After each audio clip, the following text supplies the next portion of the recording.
So साथीहरु तपाईहरुलाई मेरो च्यानलमा फेरि पनि स्वागत छ।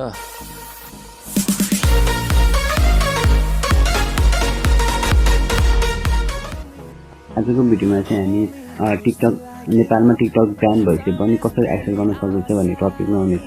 त्यो पनि VPN डाउनलोड नगरी केही पनि डाउनलोड गर्नु पर्दैन। तपाईहरुले आफ्नो मोबाइलको सेटिङमा जाने र आफ्नो मोबाइलको सेटिङमा गएर तपाईहरुले एउटा चेन्ज गर्न पर्ने हुन्छ। जसरी तपाईहरुको टिकटक एक्सेस हुन्छ न VPN डाउनलोड गर्नुपर्छ न केही गर्नुपर्छ।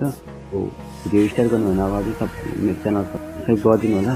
So let's start the video. So हामी फर्स्ट अफ अल चाहिँ आफ्नो मोबाइलमा को सेटिङमा जानुपर्ने हुन्छ।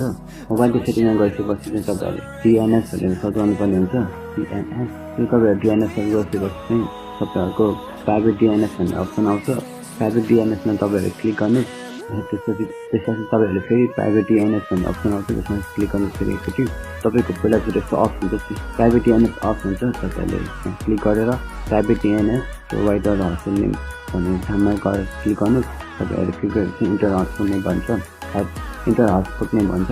हस्पिटल नेम चाहिँ तपाईहरुले dns.adcard.com भनेर dns.adcard.com भनेर तपाईहरुले टाइप गर्नु।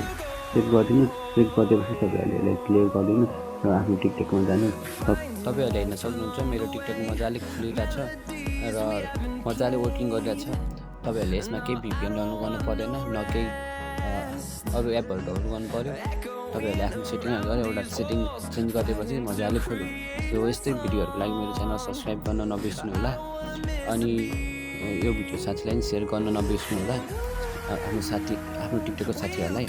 सो अनि आजको लागि यति नै। Thanks for watching. Bye by.